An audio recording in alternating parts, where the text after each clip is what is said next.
Rruga e re e Komanit po ndryshon ndjeshëm mënyrën e udhëtimit drejt një prej destinacioneve turistike më të vizituar në veri të vendit. Turistët e huaj, vizitor vendas dhe drejtues mjetesh e vlerësojnë investimin si një transformim të shëmpritur, që ka rritur sigurinë, ka shkurtuar kohën e udhëtimit dhe ka bërë zonën më të aksesueshme. Rruga e re është e mrekullueshme, duhet të them. Kjo tregon që po bëjnë diçka për turizmin këtu dhe kanë bërë një punë vërtet të mirë me të.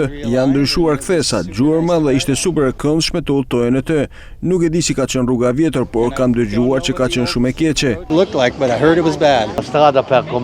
Më në fund rruga në Koman është vërtet një rrugë ashtu siç duhet. Prej vitesh ka pasur aq shumë vështirësi për të mbërritur në Koman.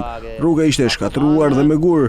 Tani më në fund kemi një rrugë me asfalt që lehtëson të gjithë shërbimet për të arritur në liçenin e Komanit. Edhe drejtuesit automjeteve që përshkojnë çdo ditë këtë aks shprehen se rekonstruksioni i rrugës u ka dhënë fund vështirësive të viteve të kaluara. Ata thonë se udhëtimi tashmë është më i lehtë, më i shpejtë dhe shumë më i sigurt. Për sa i përket rrugës, është një fat i madh për ne.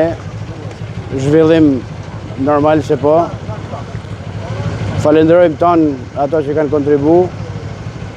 Edhe mirë që kur të herë. Është zhvillim i madh, është fat i madh për ne. Pa kanë skandal. Tash don Zoti u bë. Ma mirë s'ka. Duket se po vinë shumë më shumë se vjet. Edhe rruga ka marrë një famë dhe se ka pas pengesa. Qyshte makinat me qerasi nuk i lejoshin më ardh për arsye rrugës keqe.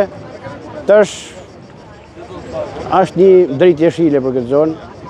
Unë jam shofer që bëj linjen nga Tirana për në Koman. Rruga ka qenë cop. Ka qenë jashtë amortizuar, tani rruga është bërë shumë mirë. Shumë e rrezikshme. Sidomos gjatë dimrit ishte shumë vështirë për lëvizje. Tani është shumë mirë rruga. Der Zoti u bën rruga shumë mirë, lëvizje ka. Turistat gjana. Super! Çdo gjë mrekullueshme. Me diramën krye jemi numër 1. Përmirësimi i infrastrukturës ka sjellë edhe një rritje të ndjeshme të fluksit turistik. Sipas të dhënave, numri i vizitorëve është rritur me rreth 50% pas rikonstruksionit të aksit, pas përfundimit të shtresës së parë asfaltike, pritet të realizohet edhe sinjalistika horizontale dhe vertikale, duke e kompletuar investimin dhe duke mbyllur një herë e mirë një prej problematikave më të mëdha të qarkullimit në bashkinë e Vaudesit.